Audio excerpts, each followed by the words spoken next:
مہینہ نیکیوں کا ایک ماحول ہمیں اور آپ کو دیتا ہے، آٹومیٹک۔ آپ چاہ کر کے بھی نیکیوں سے دور نہیں رہیں گے اور آپ گناہوں سے آٹومیٹک بچیں گے۔ یہی وجہ ہے کہ جب رمضان کا مہینہ آتا تھا،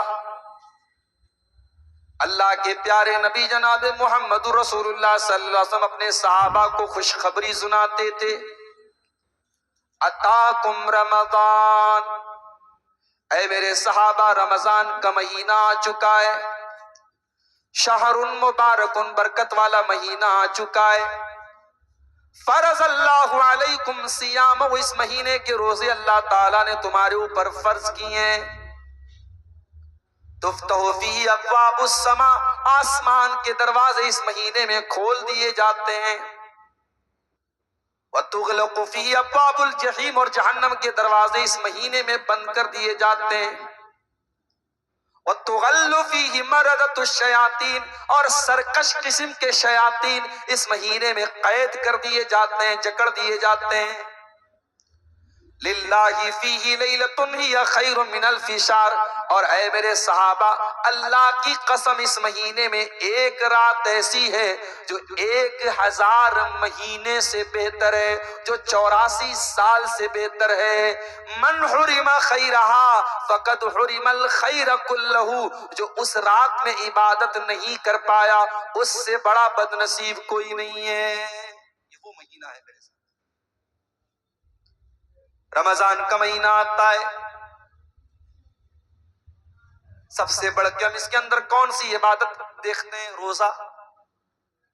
کبھی آپ نے غور کیا یہ روزہ ہمیں کیا سبق دیتا ہے؟ معاف کرنا میرے پیارے ساتھیو، اگر آپ نے روزے کا مقصد یہ سمجھا کہ روزہ بھوکے رہنے کا نام ہے، 13 گھنٹے 14 گھنٹے بھوکو پیاس کو برداشت کرنے کا نام روزہ ہے، تو آپ نے روزے کو صحیح طریقے سے سمجھا ہی نہیں ہے۔ روزہ تو کچھ اور ہی ہمیں سکھاتا ہے۔ روزہ کیا سکھاتا ہے؟ آئیے قرآن کا دوسرا پارہ کھولتے ہیں، اللہ فرماتا ہے یا ایھا الذین آمنوا کتب علیکم الصیام کما کتب علی الذین من قبلکم لعلکم تتقون، اے ایمان والو یہ روزہ جو تمہارے اوپر فرض کیا گیا ہے یہ تم سے پہلے کی امتوں پر بھی فرض کیا گیا تھا، لعلکم تتقون، اور اس روزے کا مقصد یہ ہے کہ تمہارے دلوں کے اندر اللہ کا ڈر پیدا ہو جائے، اللہ کا خوف پیدا ہو جائے۔ کیسے خوف پیدا ہوتا ہے یہ میں سمجھاتا ہوں۔ رمضان کا مہینہ آیا، صبح 4 بجے آپ اٹھے، بیوی نے گرم گرم روٹی آپ کو دے دی، کھانا دے دیا، آپ نے کھانا کھا لیا، سحری کھا لیا آپ نے، اس کے بعد آپ نے فجر کی نماز پڑھی، اس کے بعد آپ کچھ دیر تک آرام کرتے رہے، پھر اٹھے، آپ نے اپنا کام دھندا کیا، جو بھی کرنا تھا کام کیا، ظہر کا ٹائم آ گیا،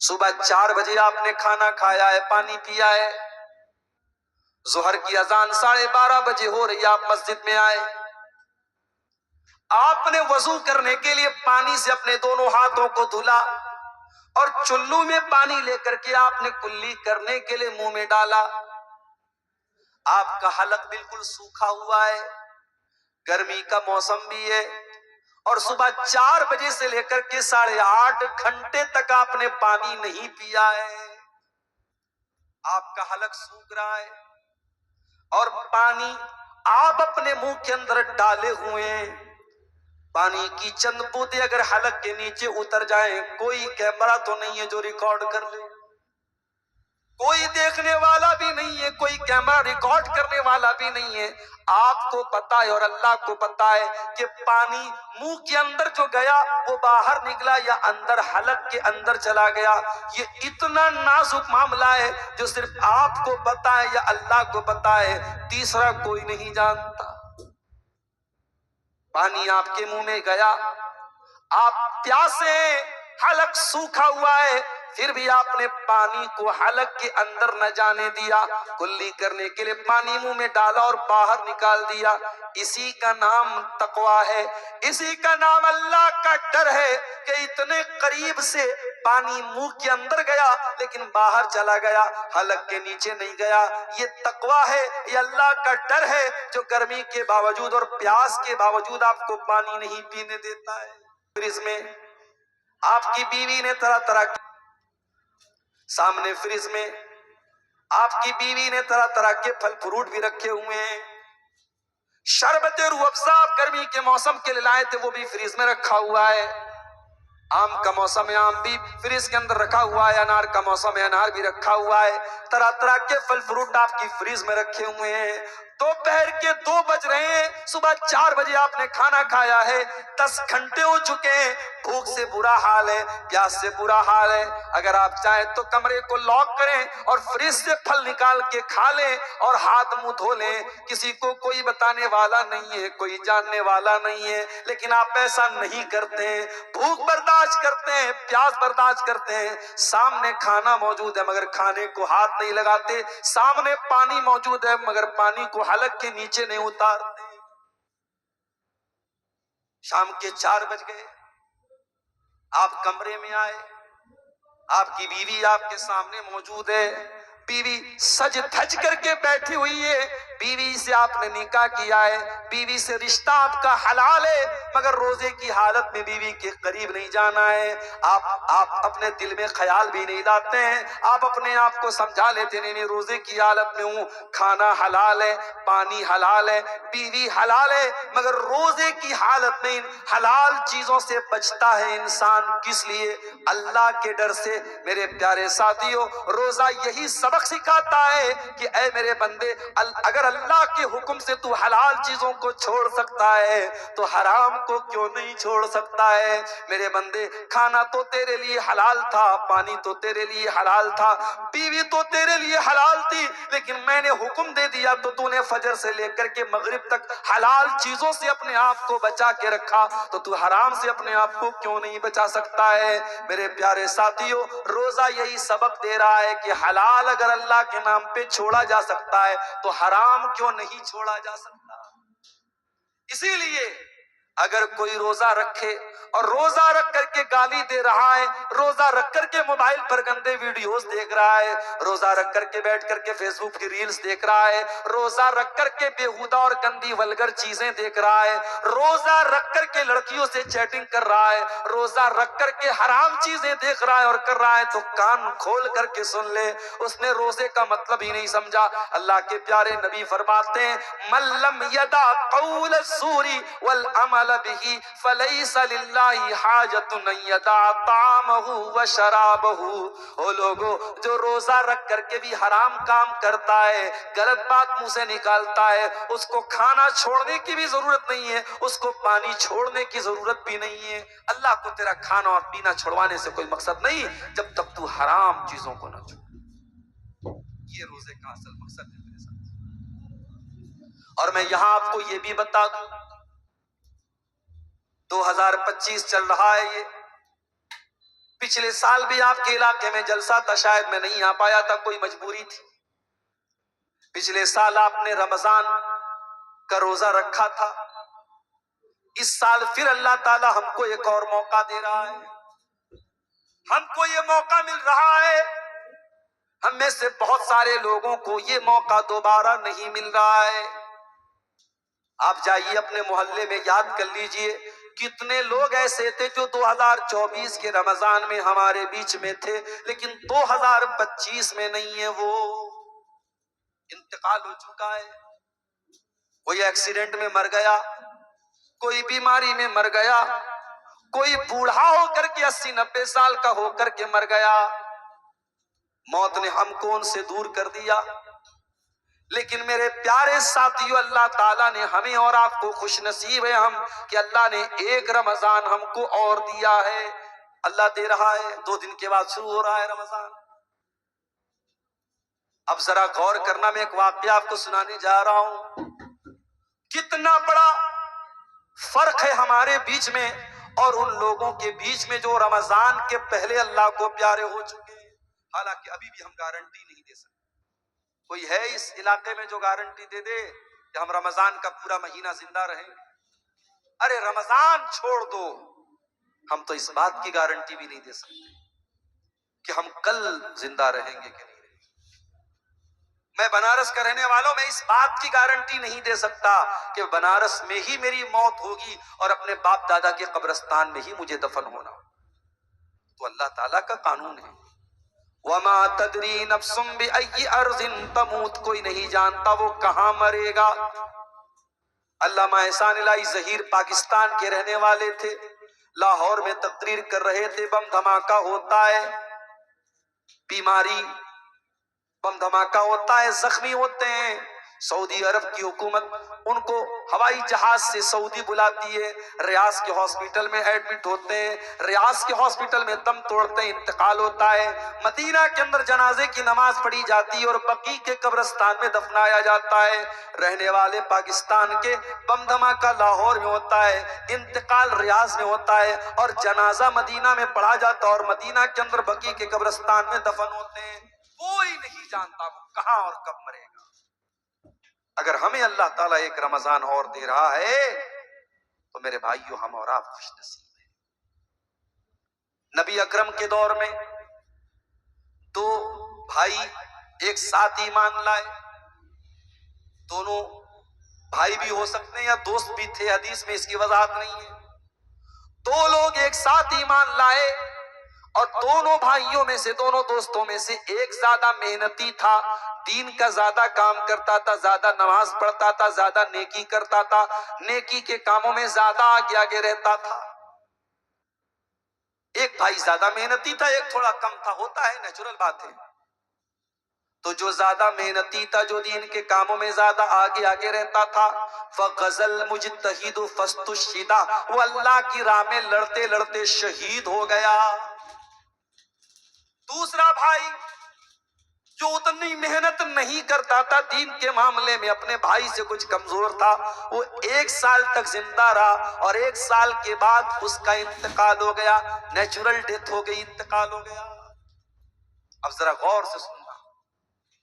صحابی رسول حضرت طلحہ بن عبید اللہ جو حدیث کے راوی ہیں، نیریٹر ہیں، وہ کہتے ہیں میں نے خواب دیکھا.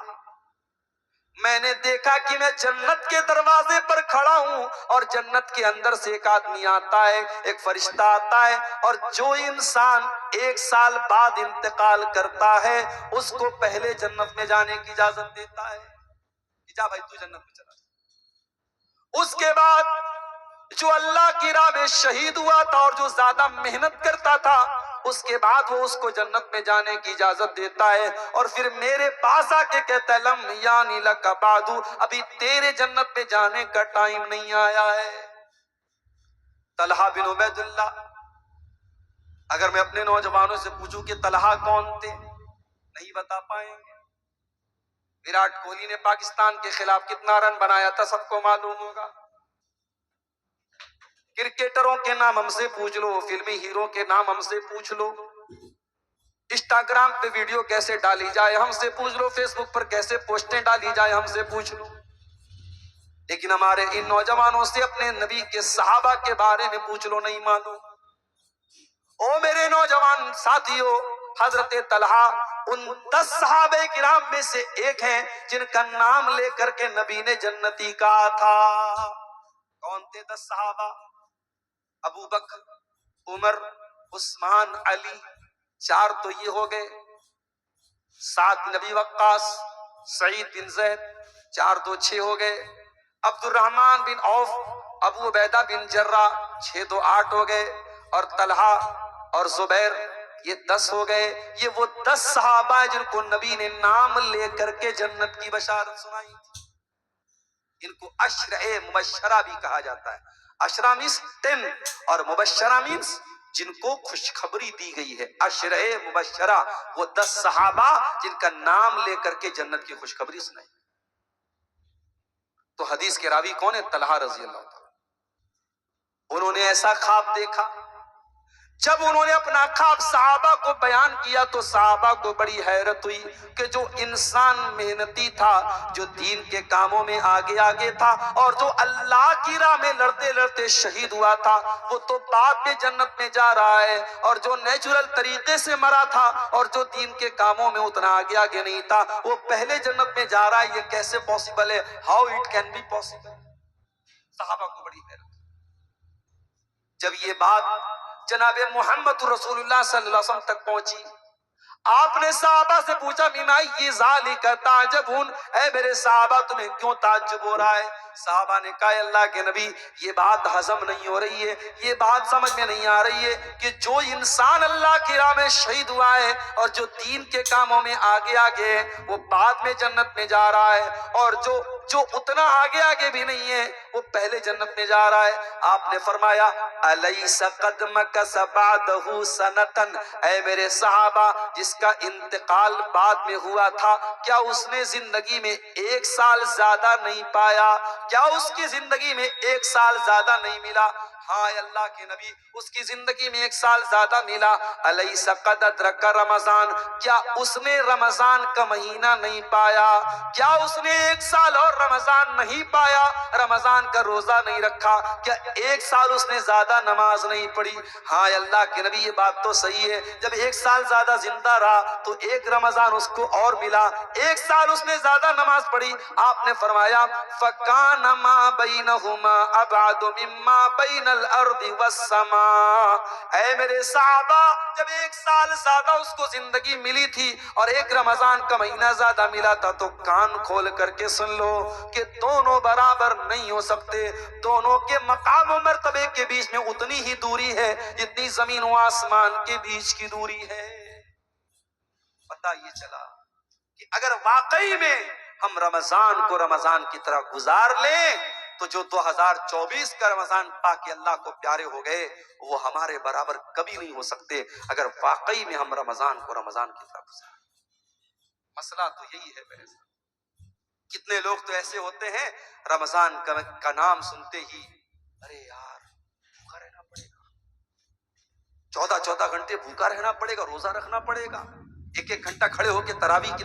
رمضان کا نام سنتے ہی ان کا دماغ اور سر بھاری ہونے لگتا ہے، شیطان اتنا زیادہ ان کے دماغ میں اتر چکا ہے کہ رمضان جیسا برکت والا مہینہ بھی ان کو بھاری گزرتا ہے۔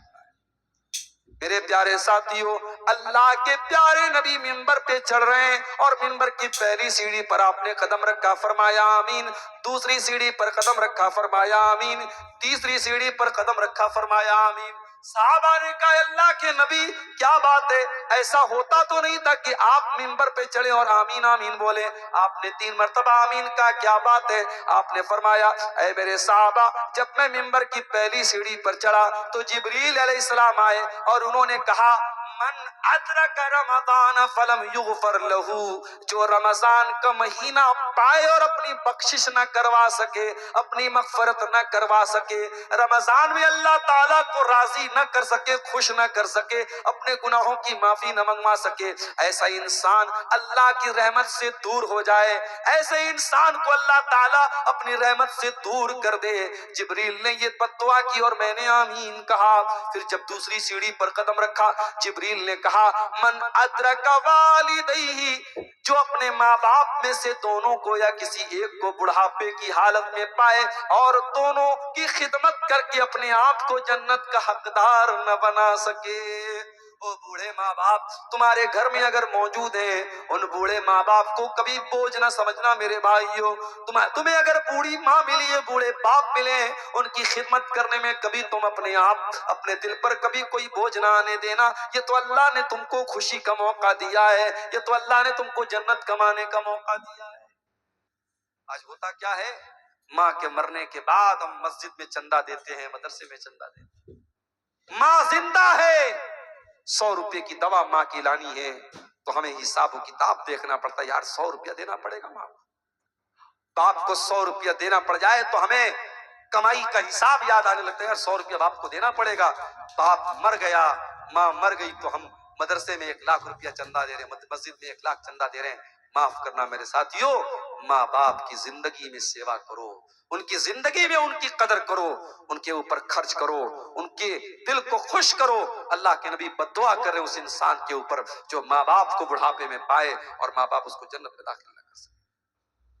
پھر آپ نے فرمایا میں نے تیسری سیڑھی پر قدم رکھا تو جبریل علیہ السلام نے کہا کہ اے اللہ کے نبی، جس انسان کے سامنے آپ کا نام لیا جائے، محمد کہا جائے صلی اللہ علیہ وسلم، اور وہ آپ کے اوپر درود نہ پڑھے، وہ صلی اللہ علیہ وسلم نہ پڑھے، اس انسان کو بھی اللہ اپنی رحمتوں سے دور کر دے۔ اس کے اوپر بھی جبریل نے بد دعا کی اور نبی نے آمین کہی۔ پتہ یہ چلا کہ جو رمضان کو صحیح طریقے سے نہ گزارے اس پر جبریل کی بد دعا ہے اور نبی کی آمین ہے۔ کتنا بد نصیب ہے وہ انسان میرے پیارے ساتھ۔ وہ برکت والا مہینہ بس 2 دن کے بعد شروع ہونے والا ہے۔ تیار ہو جاؤ مسلمانوں، تیار ہو جاؤ۔ آپ کے گھر میں کوئی مہمان آتا ہے، آپ مہمان کی عزت کرتے ہیں۔ خاص طور سے یہ جو سیمانچل کا علاقہ ہے، میں یہاں دیکھتا ہوں، میں تو پورے انڈیا میں الحمدللہ جاتا ہوں، ہر علاقے کا اپنا مہمان نوازی کا الگ طریقہ ہو، لیکن سیمانچل میں شیرشاہ آبادی برادری میں دیکھتا ہوں کہ جب بھی کوئی مہمان آتا ہے تو کھانا کے پہلے کیا کھلاتے ہیں؟ اس کو ناشتہ کراتے ہیں۔ ناشتے میں کیا ہے صاحب؟ وہ کچھ سیب رکھ دیتے ہیں، کچھ کشمش رکھ دیتے ہیں، تھوڑا بہت کاجو رکھ دیتے ہیں، کچھ نمکین، کچھ میٹھا۔ یہ کلچر ہے آپ کے علاقے میں۔ کیوں کرتے ہیں بھائی ایسا؟ کیونکہ ہمارے یہاں کا کلچر ہے، مہمان کو ہم اس طریقے سے سمان دیتے ہیں، عزت دیتے ہیں۔ بنارس میں آپ جائیں گے تو وہاں مہمان کو چائے ضرور پلائیں گے، پان ضرور کھلائیں گے۔ بنارس کے پان کا نام تو سنا ہوگا آپ، جس کو کھا کے دماغ کھل جاتا ہے۔ تو چائے اور پان بنارس کے لیے مہمان نوازی کے لیے بہت فیمس ہے۔ لیکن آپ بنارس میں جائیں گے یا یوپی میں کہیں بھی جائیں گے، دسترخوان پہ مہمان بھی بیٹھے گا، میزبان کیا کرے گا؟ کھانا لے آیا، چاول لے آیا، روٹی لے آیا، گوشت لے آیا، مہمان سے کہا چلیے بے بسم اللہ کیجیے۔ مگر آپ کے سیمانچل میں نہیں مولوی صاحب، میں خود آپ کو نکال کے دوں، بھات لیبن، گوشت لیبن، کیا لیں گے آپ بتائیے، وہ خود ڈال رہے ہیں۔ اب بیچارہ کبھی کبھی یہ محبت جو ہوتی ہے بڑی بھاری گزر، مجھے اتنا کھانا ہے آپ اتنا ڈال دیتے ہیں، اب میں کھا پاؤں چاہے نہ کھا پاؤں، آپ کی محبت ہے تو صاحب مجھے بھگتنا پڑے گا۔ تو یہ مہمان نوازی کا ایک کلچر ہے آپ کے علاقے میں۔ میرے پیارے ساتھیوں، جس طریقے سے آپ ہر مہمان کا ویلکم کرتے ہیں، رمضان کا بھی ویلکم کیجیے، رمضان کا بھی ویلکم کیجیے، رمضان کا بھی استقبال کیجیے۔ رمضان بھی ایک مہمان بن کے آ رہا ہے، 1 مہینے کے لیے آئے گا، 29 دن کے لیے، 30 دن کے لیے آئے گا۔ ایام معدودات، گنتی کے چند دن ہوں گے۔ یہ مہینہ کب آئے گا، کب شروع ہوگا، کب ختم ہو جائے گا پتہ بھی نہیں چلے گا۔ اس مہینے کی قدر کرنا میرے پیارے ساتھیوں، اس میں تراویح کی نماز بھی پڑھنا۔ اپنی ماں بہنوں سے بھی کہنا چاہوں گا، سال بھر آپ کو تہجد پڑھنے کا موقع ملے چاہے نہ ملے، لیکن رمضان میں باقاعدہ تراویح پڑھنے کا آپ کو موقع مل رہا ہے۔ اور تراویح اور تہجد دونوں ایک ہی نماز کے 2 الگ الگ نام ہیں۔ جس کو عام دنوں میں آپ تہجد بولتے ہیں، اسی کو رمضان میں تراویح بولتے ہیں۔ تراویح اور تہجد کوئی الگ الگ نماز نہیں، سیم ایک ہی نماز ہے۔ اور اللہ کے نبی تراویح یا تہجد 8 رکعت پڑھتے تھے، ہم 8 رکعت پڑھتے ہیں الحمدللہ۔ تراویح کی نماز آپ ضرور پڑھیے، اور مسئلہ نوٹ کر لیجئے، رمضان کے مہینے میں تراویح کی نماز اکیلے پڑھنے سے بہتر جماعت سے پڑھنا ہے۔ اکیلے آپ پڑھ سکتے جائز ہے، مگر جماعت سے پڑھیں گے تو زیادہ ثواب ملے گا۔ اللہ کے نبی نے فرمایا، من قام مع الامام حتی ینصرف، جو امام کے ساتھ تراویح کی نماز پڑھتا ہے، قیام اللیل کرتا ہے، یہاں تک کہ امام سلام پھیر دے، پوری نماز امام کے ساتھ پڑھ لے، کتب لہ قیام لیلۃ، اس کو پوری رات تہجد پڑھنے کا ثواب ملتا ہے۔ آپ کیا تراویح میں قرآن ختم ہوتا ہے کہ نہیں ہوتا ہے؟ کتنے دن تراویح چلتی ہے؟ پورا رمضان، ماشاءاللہ ہے۔ کہیں کم کا بھی ہوتا ہے، 15 دن ختم۔ دیکھیے بہتر تو یہی ہے کہ پورے رمضان تراویح پڑھا جائے۔ کہیں کہیں 15 دن پڑھ لیتے ہیں، پورے 2 پارہ پڑھ لیا، 15 دن میں قرآن ختم ہو گیا، اس کے بعد 15 دن چھٹی پہ چلے گئے، یہ نہیں ہونا چاہیے۔ اچھا 15 دن تو چھوڑو، بنارس میں بلکہ ہر جگہ پہ، خاص طور سے ہمارے حنفی بھائیوں کے ہاں، چاہے وہ دیوبندی ہو چاہے بریلوی ہو، ان کے یہاں 3 دن کی تراویح ہوتی ہے، کچھ مسجدوں میں 3 دن کی تراویح، اور 3 دن کی تراویح میں پہلے دن کتنا پارا؟ 22 پارا۔ اب سوچو 22 پارا، 20 رکعت وہ لوگ تراویح پڑھتے ہیں، 22 پارا امام تو پڑھتا ہے شتابدی نہیں، راجدھانی نہیں، وندے بھارت، بلکہ بلٹ ٹرین کی سپیڈ سے۔ الف لام میم یعلمون تعلمون کے علاوہ کچھ سنائی نہیں دیتا ہے۔ یہ قرآن کے ساتھ کتنا بھدا مذاق ہے میرے پیارے ساتھی۔ 3 دن تراویح پڑھنا اور باقی 27 دن آرام کرنا، یہ اس رمضان کے بابرکت مہینے کا مذاق ہے میرے پیارے ساتھی۔ قرآن ختم کرنا بہتر ہے، ضروری نہیں ہے، ختم کریں اچھی بات ہے، ختم نہیں کر سکتے تو تھوڑا تھوڑا پڑھیے۔ کیرلا میں آپ دیکھیے، جو لوگ کیرلا کبھی گئے ہوں گے وہ جانتے ہوں گے، وہاں پورا قرآن ختم نہیں کرتے، آدھا پارا، پاؤ پارا تراویح کی نماز آرام سے امام کھچ کھچ کے پڑھاتا ہے۔ 8 رکعت تراویح ہوتی ہے، پورے مہینہ تراویح ہوتی ہے۔ تو تراویح آپ پڑھیں، اور اپنی ماں بہنوں سے کہوں گا کہ آپ بھی پڑھیں۔ اسی طریقے سے رمضان میں ایک کام آپ اور کریں، مردوں سے کہنا چاہوں گا، اپنے گھر کی عورتوں کو کچھ ایکسٹرا پیسے دیں۔ کوئی مانگنے والی آئے، کوئی سائلہ آئے، کوئی ضرورت مند آئے تو بیوی کو آپ سے نہ پوچھنا پڑے، آپ کو فون نہ کرنا پڑے، اس کے ہاتھ میں کچھ اتنے پیسے دے دو کہ دیکھ کوئی آئے تو دے دینا، پیسہ دے دینا۔ رمضان کا مہینہ، زکوٰۃ بھی اپنے مال کی نکالو، صدقہ بھی کرو، خیرات بھی کرو۔ رمضان لٹانے کا مہینہ ہے، رمضان اپنے دل کی سخاوت کرنے کا مہینہ۔ رمضان کا مہینہ آتا تھا، اللہ کے پیارے نبی کی سخاوت کا دریا بہت تیز بہنے لگتا تھا۔ وجہ کیا تھی کہ آپ رمضان میں قرآن سناتے تھے جبریل علیہ السلام کو، اور جب آپ قرآن جبریل علیہ السلام کو سناتے تھے تو حدیث کے الفاظ ہیں، اللہ کے نبی کی سخاوت بڑھ جاتی تھی، آپ تیز چلنے والی ہواؤں سے زیادہ خرچ کیا کرتے تھے۔ خوب خرچ کرو، رمضان اللہ نے جتنا نوازا ہے اس حساب سے خرچ کرو۔ ایک کام اور کرو رمضان کے مہینے میں، ہو سکے، میں یہ نہیں کہتا کمپلسری ہے، فرض ہے، ضروری ہے، ہو سکے تو کم سے کم 1 پارہ روزانہ قرآن پڑھو۔ کیوں بھائی؟ 1 پارہ پڑھ سکتے ہو کہ نہیں پڑھتے؟ ذرا ہاتھ اٹھا کے دکھاؤ تو، کون کون پڑھ سکتا ہے 1 پارہ؟ 1 پارہ ڈیلی۔ اب آپ کہیں گے مولوی صاحب یہ تو بہت بھاری بات کر رہے ہیں آپ، میں آپ کو بہت سمپل طریقہ بتا رہا ہوں 1 پارہ کیسے پڑھیں گے آپ۔ ہر نماز میں اذان ہوتے ہی، رمضان میں ایک معمول بنا لو کہ اذان ہوتے ہی مجھ کو مسجد میں جانا ہے، آرام سے نہیں جانا ہے، اذان ہوئی جلدی سے مسجد کی طرف چلو۔ ظہر کی اذان ہو رہی ہے، اللہ اکبر اللہ اکبر، آپ جلدی سے وضو کیجئے، مسجد میں پہنچیے، مسجد میں پہنچ کے 2 رکعت سنت پڑھ لیجئے، پھر وہیں پر بیٹھ کر کے آپ 2 صفحہ قرآن پڑھ لیجئے۔ یہ جو حافظی قرآن آتا ہے 15 لائن والا، جس میں سے ہمارے حافظ لوگ یاد کرتے ہیں، جو آیت پر شروع ہوتا ہے آیت پر ختم ہوتا ہے، اس میں سے آپ 2 پیج پڑھ لیجئے نماز کے پہلے، پھر نماز کے بعد جب سنت وغیرہ پڑھ لیں پھر 2 پیج اور پڑھ لیں، اور یہ 2 پیج پڑھنے میں آپ کو کتنا لگے گا؟ 5 منٹ لگے گا۔ اگر آپ نارمل اسپیڈ میں قرآن پڑھیں، 5 منٹ آپ نے نماز کے پہلے لگایا، 5 منٹ آپ نے نماز کے بعد لگایا، ایک نماز میں آپ کو 4 پیج مل گیا۔